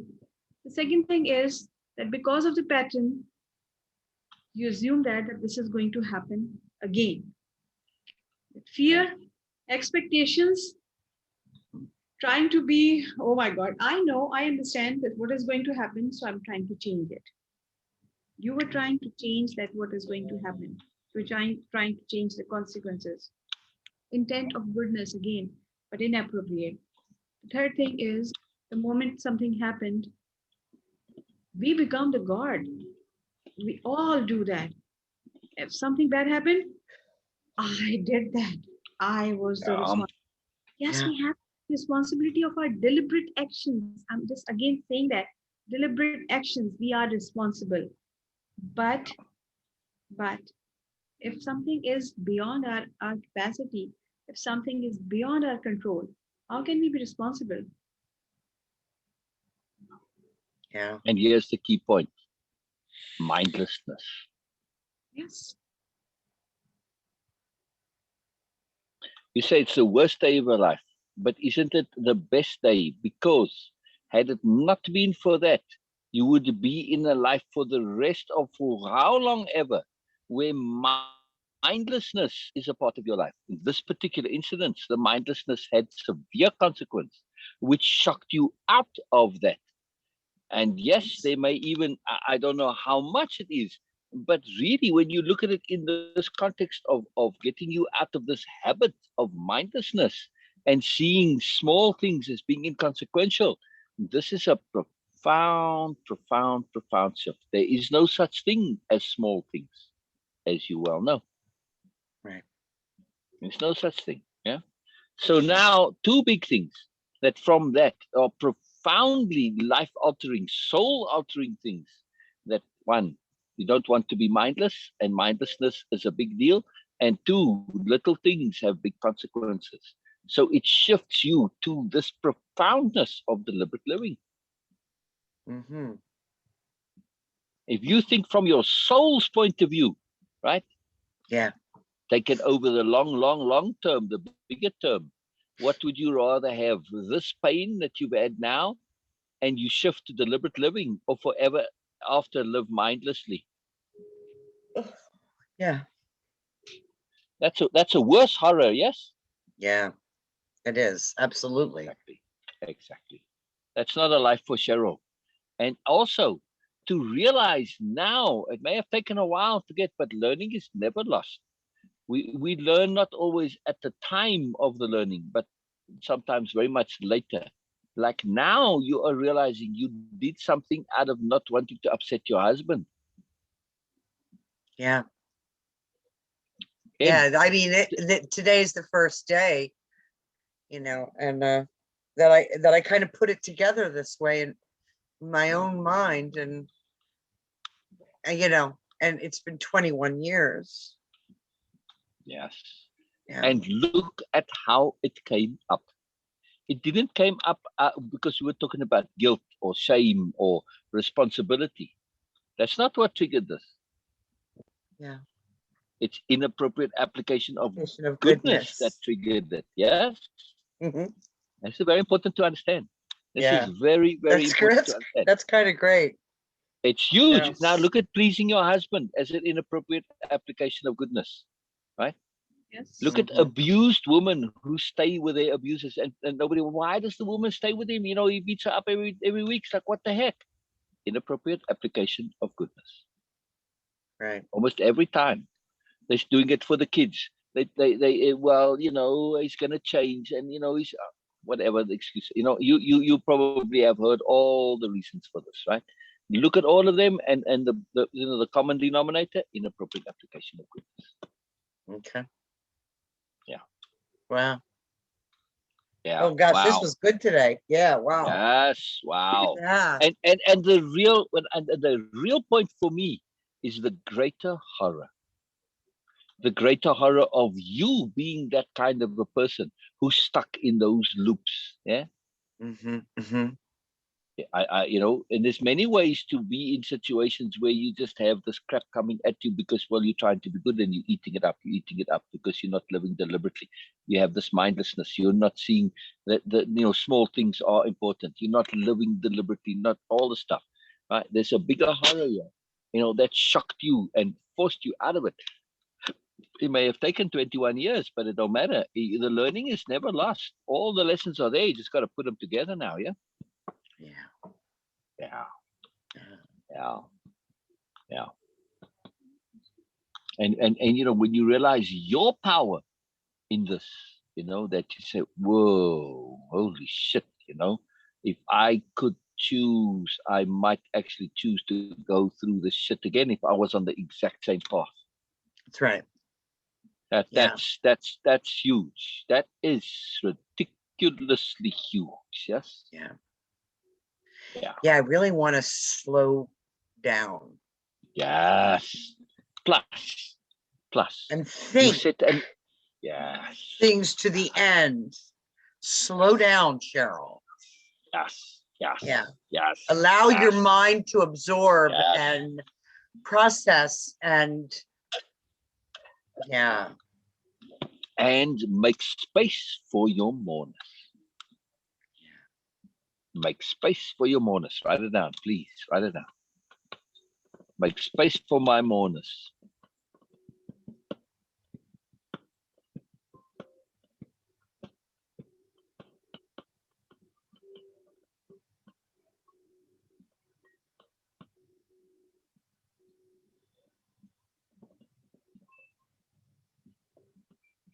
okay.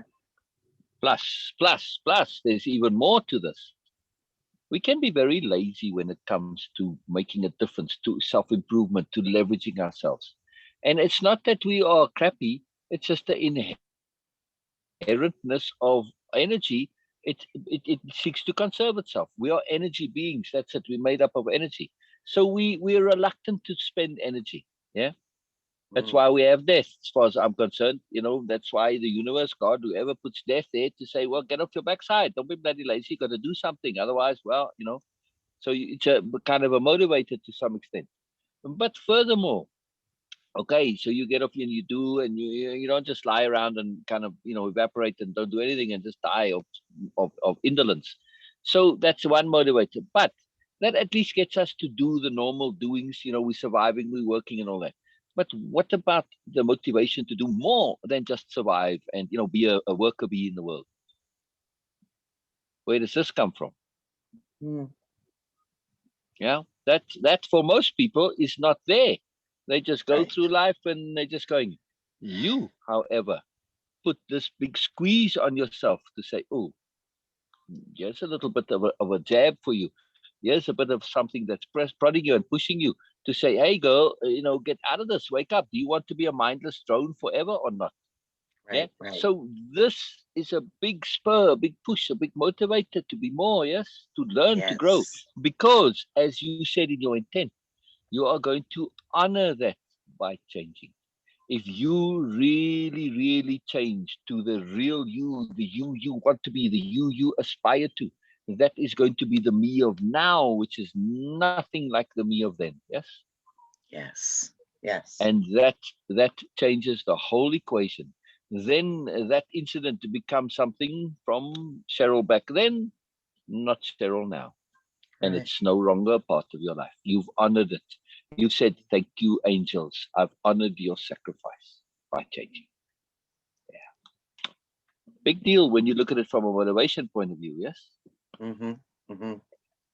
The world doesn't work the way we think it does, yes? No, it doesn't.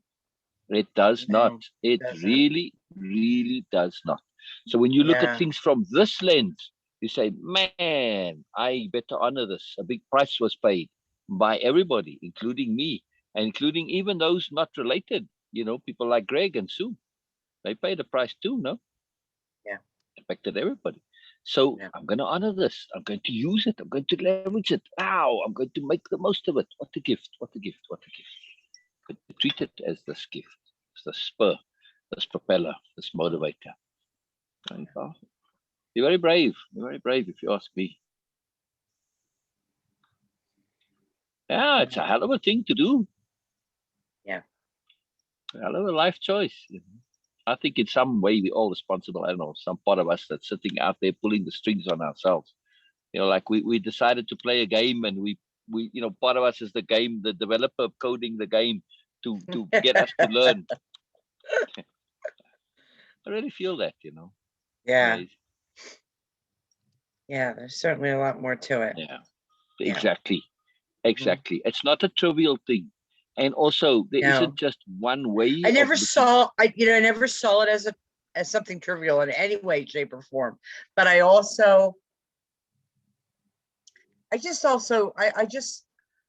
looked at it as something so shrouded in shame that I could not see. Okay, so you're mute. Yeah. Yeah. Please I could not see it any other way.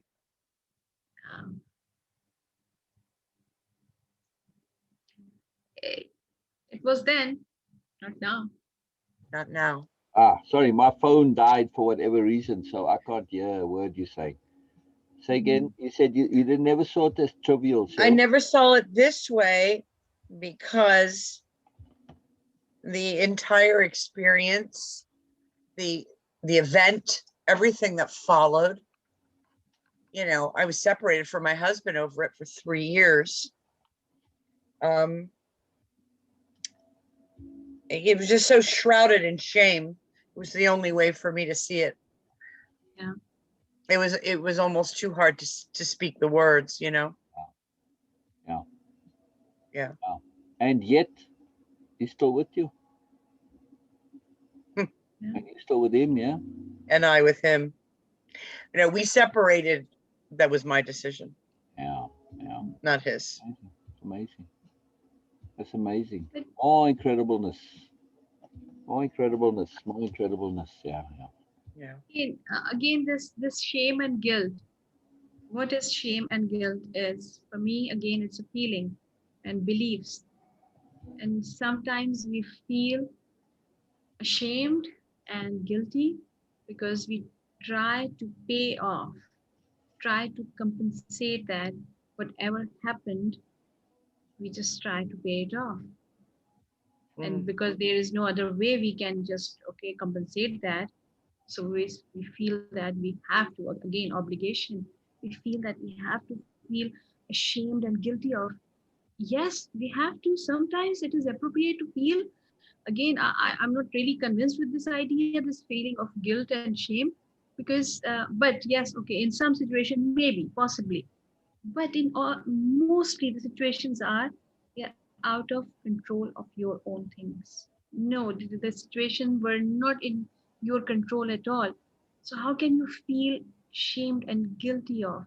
But all the shirts from the society, all the shirts from the religion, all the shirts from our training, from childhood training and mind conditioning, all just told us you have to feel guilty of, you have to be. That's right. That's right. Our responsibility. But in reality, the responsibility is to be more aware again. Now, no more nonsense, if it happens and I was caught up into that situation, now I'll empower myself. Now I'll be more aware. Now I'll be more impeccable. This is the responsibility, really, which actually makes some difference, possibly, which make difference. Our shame and guilt, I don't know what's the purpose is that. Does it really make any difference in anyone's life? Those people, if they hurt, they were hurt already. Whatever damage could be already done.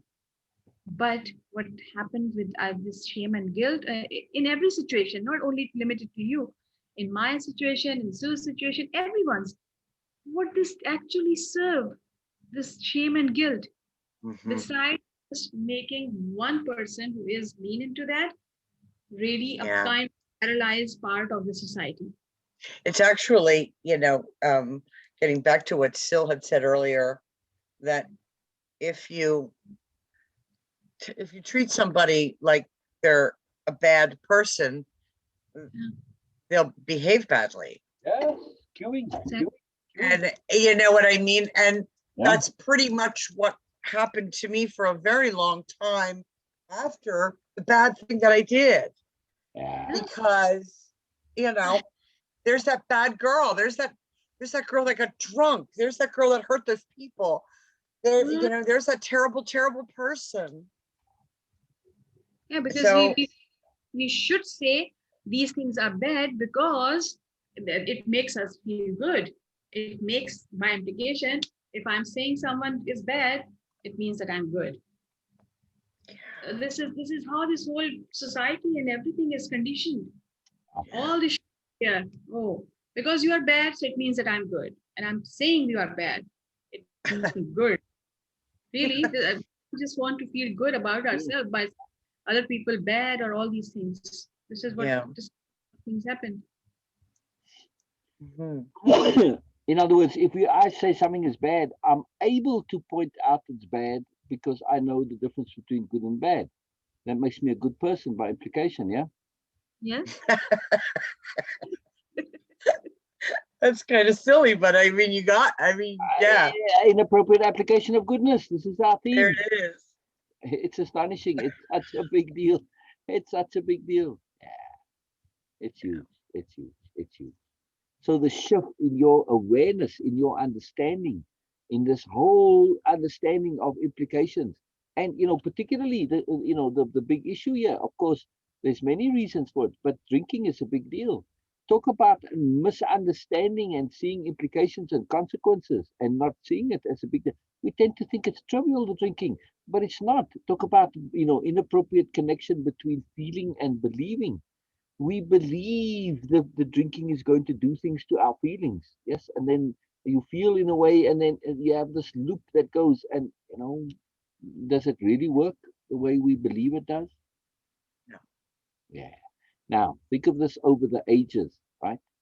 I mean, drinking in our society, we tend to have, at least now in modern world, drinking isn't as widespread as it was before. But pretty much like in the Middle Ages, people drank beer because it was safer than drinking water or wine. Yeah. So drinking is a part of our heritage. We are descended from alcoholics for the most part. It's amazing, right? So we have to understand this. It was a big part of life, just in general. It revolved around that for the most part. So this is a big thing to break free from, this innate condition, inherent DNA connectivity to this, to really say, do I want to go forevermore in the same loop where I am locked with drinking? No. Big deal. Yeah. So big part of the gift, no? Yes. Big part of it, because that's a real sneaky belief feeling loop. Yeah. All sorts of reasons to drink, oblivion, forgetfulness, confused, muddledness, all sorts of reasons to drink, right? Very convenient. Yeah. Oh gosh, yeah. Yeah. I used to say, I drink because I had a good day. I drink because I had a bad day. Yeah. I drink, you know what I mean? I drink because I'm mad at you. I'm drink because I'm celebrating you. I mean, it was like the big lie. It was the big lie. Exactly. They were all lies. Exactly. They were all lies. Exactly. And it's such a big lie that, think of it without this big pressure. How do you get out of that big lie? I mean, without that big pressure. I guess to recognize the lie. Once you recognize the lie, how can you believe it any further? Exactly. But what does it take to recognize that lie? It takes a lot.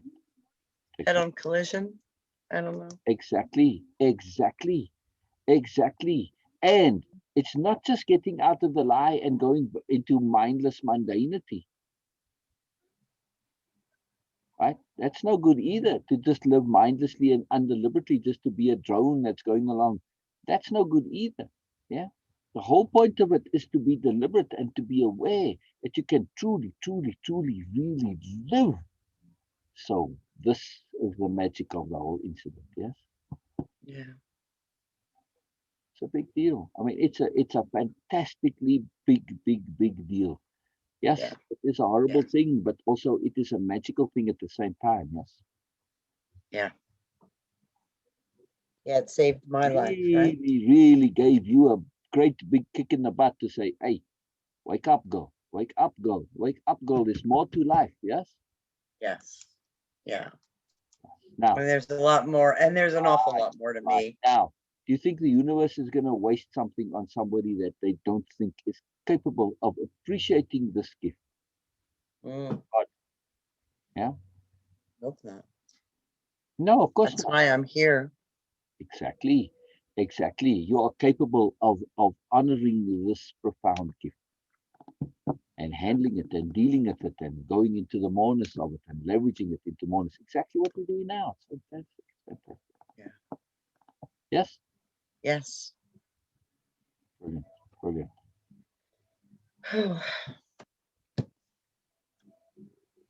What's your feeling, Cheryl? What's your feeling? I know we got to go, but what's your feeling? I feel very peaceful right now. It's very cathartic to share that with you and Beena. So I feel you know me. It's too much too much of a big event in my world for someone to know me completely and not know that. Yes. Yes. And do you realize that we knew you before that event also? I mean, really? Yes? Yeah. Yeah. Well, it certainly doesn't seem to have changed your opinion of me, and I knew that it wouldn't. So. How can it? How can it? Because we understand it and we see this deep moreness in Cheryl. I mean, it's so incredibly obvious from our point of view. It's like, duh, you know, it's not us that needs to see it. It's you, not us. You know? Yeah. Really cool. That's really cool. It's really cool. Yeah.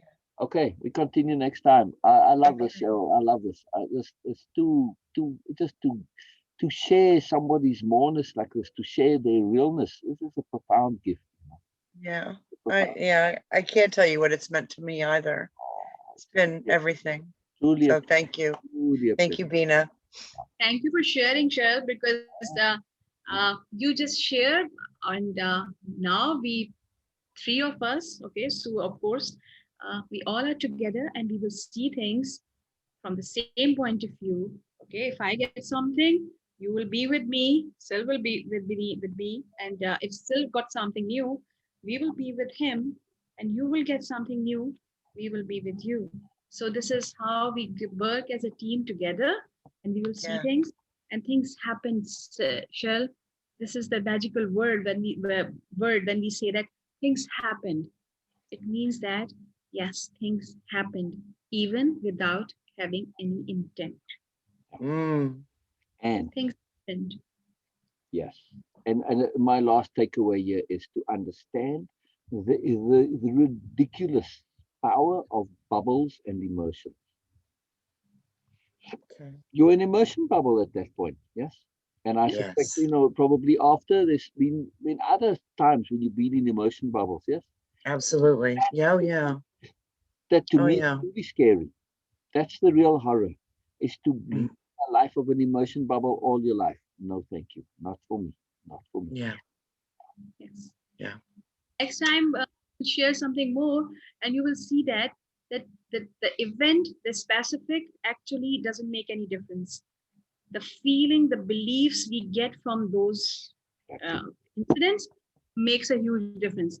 What is huge for you, okay, and what is huge for me, you will laugh on few things, and I will share that, Beena, do you really believe in that? And I was in the same pain as you were, because for me, that was a horrible thing I did for someone. And I was like, oh my God, the pain was same because my belief was same. Our belief was same that, oh, we did something wrong. We were not looking at our intent to goodness. So the specifics are irrelevant. The details are irrelevant in this situation. The intent, the result, the beliefs and feelings we carried from them. This is what important. And yes, for sometimes just a pinch actually brings the same pain as something else. Okay. Well. Yes. there's so much to this. There's so much to this, you know. So, yeah, we'll continue next week, and we'll continue going over through the feeling and believing, because that's the root of all of this. Okay. Yes. Is the feeling Yeah. and the beliefs and the ties together, how they reinforce each other, right? I mean, Right. at that time, you had certain beliefs that I need to do this, I need to do this, and they were reinforced by feelings, and they led to profound consequence. Yes. Yes. Yeah. So Yes. it's all tied together. It's all tied together. Fantastic. Okay. Fantastic. So when will we meet again, Sil? On Thursday, or On do you have off- Thursday? yeah, do you have off tomorrow? Yeah. No, Tuesday. Tomorrow's Tuesday. No, Right. I have off Wednesday, Thursday, Friday, Saturday, and Sunday. And then next week you've got Tuesday and Thursday off again, right? Yes. Okay. Yes. So then we see you on Thursday. Yeah. Thursday this week. Thursday this week. Correct. Yeah. Okay. And then next week, Tuesday again. Okay. Okay. Brilliant. Okay. Brilliant. Okay. All right. Bye, Cheryl. What magic. Bye, everybody. Bye, Beena. Bye, Sil. Bye-bye. Bye-bye, Cheryl. Thank you all so much. Oh, pleasure. Pleasure. See you on Thursday. See you on Thursday. See you Thursday. Bye-bye.